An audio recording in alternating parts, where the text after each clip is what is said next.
আজ আমরা শিখব নতুন একটা কুরুশের কাজ। তার জন্য আমি একটা হলুদ রঙের উল, একটা ব্যাঙ্গেল, একটা কাঁচি এবং একটা অবশ্যই কুরুশ নিয়েছি, যার নাম্বারটা হচ্ছে 12 নম্বর। এই 12 নম্বর কুরুশ দিয়ে আজকে আমরা একটা প্যাটার্ন বা একটা ডিজাইন বানানো আমরা শিখব। প্রথমে ব্যাঙ্গেলসটা নিয়ে সুতোটা এই 12 নম্বর কুরুশে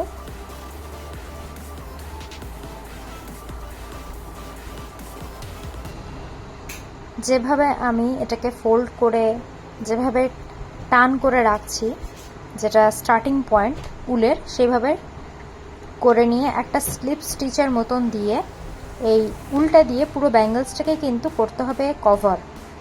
একটা করে নট কিন্তু সার্কেল টাইপের ভাবে তুলতে হবে।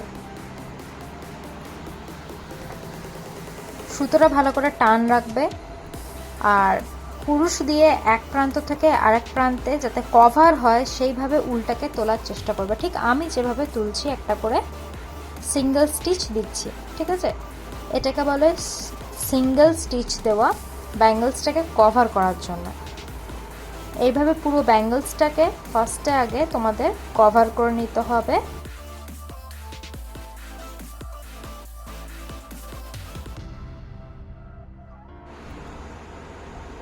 এবারে দেখো, আমি পুরোটা অর্ধেকের বেশিটাই কভার করে ফেলেছি এই উলটা দিয়ে। যখনই কিছুটা বুনবে, তারপরে সেই বোনাটা কিছুটা পেছনের দিকে প্রেস করে সরিয়ে দেবে। তাহলে উলের ফাঁকে ফাঁকে যে পোর্শনগুলো তোমার ব্যাঙ্গেলসের মধ্যে ভিজিবল আছে বা দেখা যাচ্ছে, সেই জায়গাগুলো কিন্তু দেখা আর যাবে না।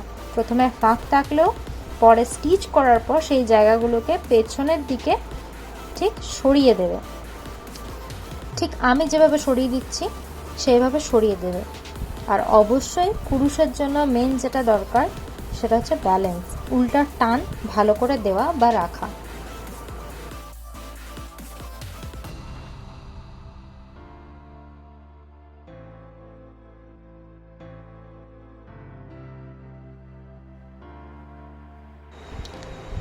এটা আমার কমপ্লিট হওয়ার পর দেখো, এখানে একটা নট, যেটা লাস্ট আমি স্টিচ করেছি কুরুশে, সেটা আমার কিভাবে এটাকে আমি জয়েন করব। জয়েন করার জন্য তোমার স্টার্টিং পয়েন্ট থেকে তোমার যে এন্ডিং পয়েন্ট, সেটার সাথে তুমি একটা করবে slip stitch.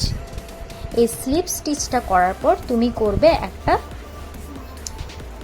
Chain, single chain একটা করার পর এটা হয়ে যাবে লক, আর তোমার ব্যাঙ্গেলটা হয়ে যাবে fully covered and complete.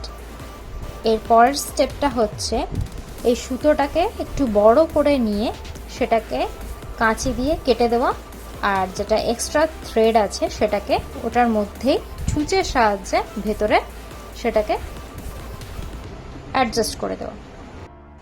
Next step হচ্ছে পিঙ্ক কালারের একটা থ্রেড নিয়ে এবার আমি করব ফ্লাওয়ার প্যাটার্নগুলো। তার জন্য আমি ইয়েলো কালারের যে চেনগুলো আছে, যেখানে আমার ঘর আছে, সেখান থেকে আমি একটা চেন করে লক করব।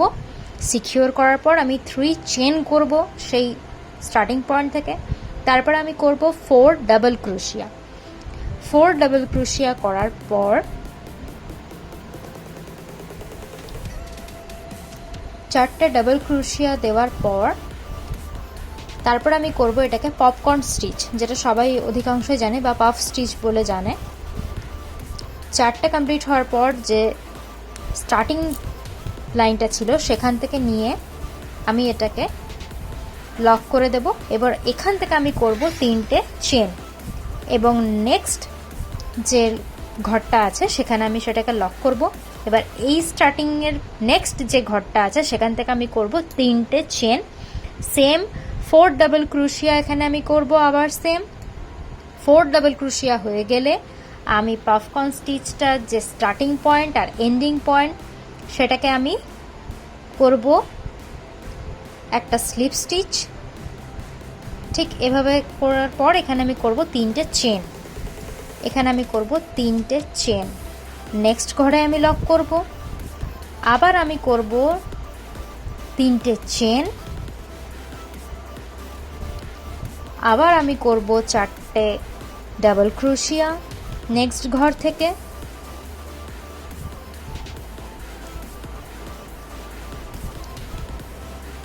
এবার আমি করব সেম এটাকে লক, পপকর্ন স্টিচ, তারপর আমি করব 3টে চেন, আর নেক্সট ঘরের গিয়ে আমি এটাকে করব সিকিউর। এইভাবে কন্টিনিউ পুরো ব্যাঙ্গেলসটা তোমাকে কমপ্লিট করার পর ঠিক এইরকম একটা প্যাটার্ন তোমার দাঁড়াবে। আর সেম এক্সট্রা থ্রেডটা তুমি বড় করে কেটে নেবে। এবার এগুলো তুমি ছুঁচের সাহায্যে ভেতরে ভেতরে সিকিউর করবে। এবার আমি করব এটার একটা চেন। এই চেনটা করার জন্য ফার্স্টে একটা ফাঁস দিয়ে সেটা আমি সিকিউর করব, যেখানে আমি তিনটে চেন যেখানে জয়েন হচ্ছিল দুটো ফ্লাওয়ারের মিডিলে, সেইখানে আমি করব একটা স্লিপ নট দিয়ে একটা জয়েনিং। ঠিক আছে, একটা সিঙ্গেল চেন দিয়ে করব আমি জয়েন।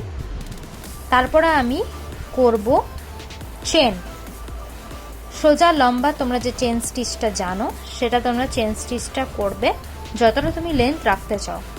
এখানে আমি যেমন 8 থেকে 9 বার আমি কিন্তু এখানে চেনটা বানিয়েছি, 8 থেকে 9 ঘর চেনটা আমি করেছি। এই চেনটা করার পর আমি সেখানে একটা ঝুমকা, আমি একটা জুয়েলারি আমি সেখানে অ্যাড করেছি যাতে লুকটা ভালো আসে। এবার আমি এই যে এন্ডিং পয়েন্টটা আছে এখানে তোমাদের কাছেও যদি এরকম এক্সট্রা র মেটেরিয়ালস থেকে থাকে, যেমন আমার কাছে ছিল, আমি সেটা এই অ্যাটাচমেন্টটা দিয়ে এই ঝুমকাটা প্লাসের সাহায্যে যে আমি যেখানে আমার চেনসগুলো আছে সেখানে আমি সিকিউর করে দিলাম যাতে এটার লুকটা ভালো আসে। তোমাদের কাছেও যদি থাকে তোমরা সেটা ইউজ করতে পারো। আর এই যে এক্সট্রা থ্রেডগুলো আছে এই এক্সট্রা থ্রেডগুলো খুব ভালো করে সিকিউর করার পর এগুলোকে নয় তোমরা কাটিং করবে, আর না হলে তোমরা এটাকে ভালো করে যে ডিজাইনটা করেছো তার মধ্যে ছুঁচের সাহায্যে অ্যাডজাস্ট করে দেবে। আর এবার আমি ইউজ করবো এই বলসগুলো ফর ডিটেলিং। এই ডিটেলিংগুলো দিলে এর যে লুকটা আছে সেটা আরও ভালো করে আসবে। প্রথমে ছুঁচে সুতো নিয়ে সেটা দিয়ে এই প্রত্যেকটা পার্ল একটা একটা করে আমি পুরো সার্কেলটাতে লাগিয়ে দেব যাতে এটা দেখতে আরও বেশি সুন্দর লাগে। কিন্তু বারবারই একটা কথা তোমাদেরকে বলার, যখনই তোমরা যে কোনো স্টিচ করবে যাতে এই এক্সট্রা থ্রেডগুলো ভিজিবল না হয়, সেক্ষেত্রে কাজে তোমাদের ফিনিশিংটা নষ্ট করে দেবে। তোমরা যত সুন্দরই স্টিচ করো না কেন, তোমাদের যে কাজটা আছে সেটা নিখুঁত বলে মনে হবে না, সেটা তোমাদের অপরিষ্কার পরিচ্ছন্নতা বলে মনে হবে। তাই তোমরা সবসময়ের জন্য এই থ্রেডগুলোকে খুব ভালো করে অ্যাডজাস্ট করবে ছুঁচ দিয়ে, না হলে খুব ভালো করে সেটা কেটে দেবে কাঁচির সাহায্যে। এইভাবে পুরো ব্যাঙ্গলসটাতে বলসগুলো লাগানোর পর ব্যাঙ্গলসটা দেখতে ঠিক এরকম লাগবে তোমাদেরও। আর আমার কাছে এক্সট্রা দুটো কড়ি ছিল সেটাও আমি এটাতে অ্যাটাচ করে দিলাম। তোমাদের যদি আমার কাজ ভালো লেগে থাকে অবশ্যই চ্যানেলটা সাবস্ক্রাইব করে লাইক কমেন্ট শেয়ার করো।